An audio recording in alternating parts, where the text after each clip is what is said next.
This is not a review of Atlas, the new J-Lo fronted Netflix original movie, because I didn't finish it. Sat down to watch it last night, made it through about an hour.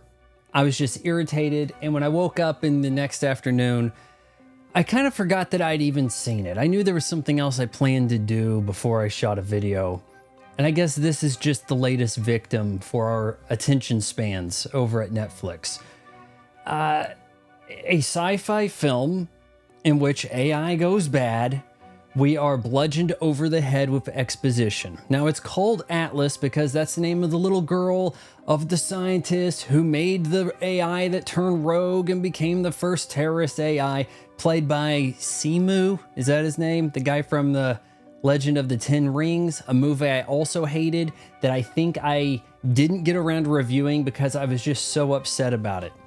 And in fact, it was just kind of like, how was I comparing that to The Eternals? And let me get off on a tangent here.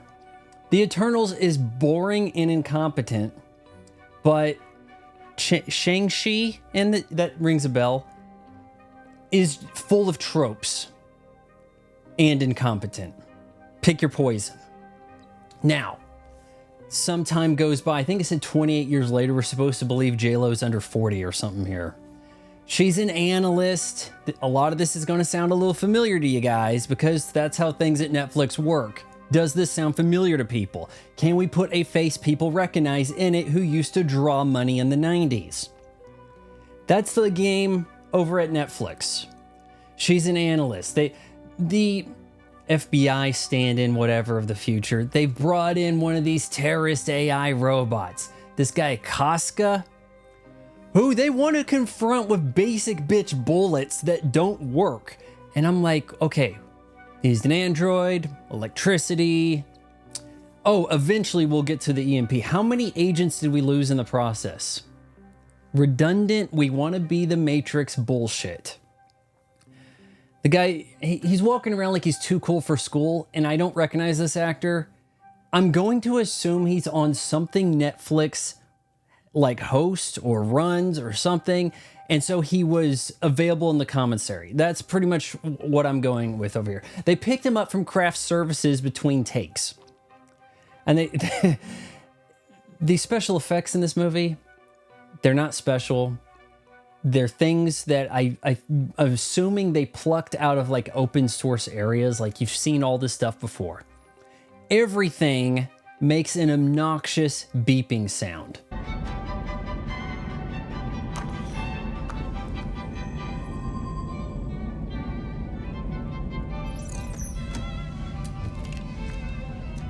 Beep, bloop, we have to hit this, beep, this. Hell, J-Lo can't simply walk into the boss's office. All sorts of stuff has a scanner at the door. It's frankly embarrassing. After a stupid interrogation scene, she knows where the terrorist or Asian robot guy is going to be. He's on some other planet in the Andromeda galaxy. So thus far, and I don't think this is going to ever come up, is it necessary that humans and the AI have expanded outside of our solar system? Could he not have been on Io or somewhere a little more recent? I don't know. And I don't care. Because now the film starts to look a lot like Aliens. Oh, hey, we have our analyst brought in. She knows some inside information. Everybody stand around like that scene in Aliens. You know, where like the lieutenant guy, he's going to confuse the name of Hicks and Hudson. That's the scene right here. And you know, these people are not long for the world. Even the albino chick. We get oh, like she's a real expert sort of talk. Then as they're about to do the drop thing from Aliens, they get separated. Shit getting blown up. The whole ship's getting lit up. Different drop pod mech suits are falling in different areas. That's a disaster. Everything is shot so quick, there's no time to breathe, there's no time to take in the world that we're supposedly building because it is stock as hell. And all the dialogue is forced all the way through. I don't know why Atlas is so against AI when she also routinely plays, like she has an AI at like her apartment she plays chess with, That only exists that we know she's smarter than the computers, huh? So she doesn't want to link up with her bot. They're falling to the ground, but she's reluctant. Everybody else is just so casual with this whole experience. Okay, we're in sync. Oh no, blown up. The meat of your movie is J-Lo having to get along with the AI of her mech suit, Smith, who passive-aggressive has a go at her. Don't blame it. She doesn't want to do anything. We just get like shots from here up of J-Lo. What is J-Lo's number one asset? Asset. You never see it. I haven't seen it. You didn't have an opportunity to see it. Isn't it like standard in every J-Lo movie for her to have to do like a kickboxing session, like some kind of throw some punches over here so you can see her in some booty shorts? Didn't happen. J-Lo belongs in this about as much as Sandra Bullock belongs in Gravity. So we spend a shitload of time. Okay, hey, you sure you don't want to link up so we can get fully in sync? Eventually she does that. The black guy, Casca, she took out in the interrogation room earlier. He has a duplicate AI. She's like surprised that they can make a copy of somebody that's not a human to begin with. They have a big fight. I don't know how an ion bomb works without destroying her own mech. Eventually, she gets the better of this guy and crushes his face or something, and that's about where I left off. Because just so much I've seen before, and I know where it's going, and it made me think way too much about Aliens and how bad Aliens could have been if it fell into the modern conveniences of 2024. Imagine Ripley, instead of going down with the Marines, got separated and then spent like, I don't know, an hour trying to adjust to how to use the power loader, for lack of a better... yeah, you know what? The mech suit's like a damn power loader that talks.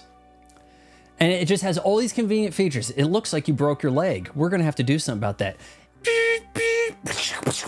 Rivet, rivet, rivet. Okay. Paste. Okay, what if J-Lo needed to take a shit? Would a toilet materialize? And we also know that this Simu guy, like... there'll be a misunderstanding. We have to understand from his eyes that he doesn't think he's the bad guy here. He's killed millions of people. That'll probably be a cover-up. I'm guessing U.S. government made it look like he killed them. One of these things. We're not going to have the star of MCU franchise thing. Is he invited back for any more movies? I hope not. It's going to be this sort of thing, right? We can't just have a bad guy through and through.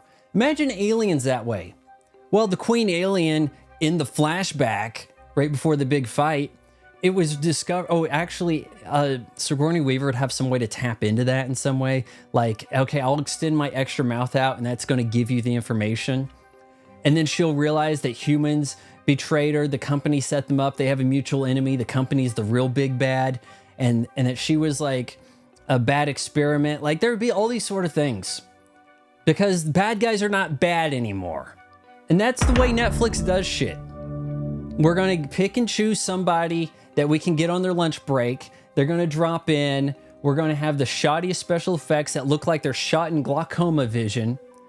I'm not paying, what is it, like about $25 a month to get the 4K experience over at Netflix? Because I swear, it doesn't look like 1080p. I'm paying for that, no advertisements. I'm not getting the ads, which shouldn't have been there in the first place. I'm sure as shit not getting 1080p. This looks worse than Doom Asylum on Tubi, an 80s movie on a free, always free, ad-supported service that I was under the impression capped at like 720p. But they offer a ton of stuff. And I don't feel bad when there's an ad break on a service that was always free from the jump.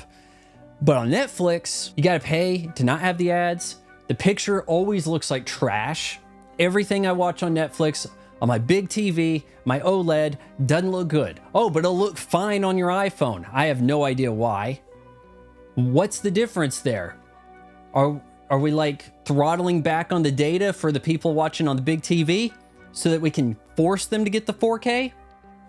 And into 4K for what? Okay, so trash looks a little less trash. All your original stuff sucks. Your best series, it doesn't justify this. And you have to wait 2 years between installments. And then you want to put a movie out and it's, oh, hey, let's make a star vehicle.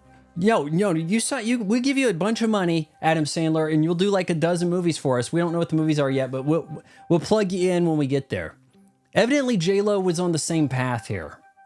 Hey, J-Lo, okay, we'll find something for you. Well, it's a little outside your norm. Okay. So what? If I get to finishing this, I'll pin a comment below.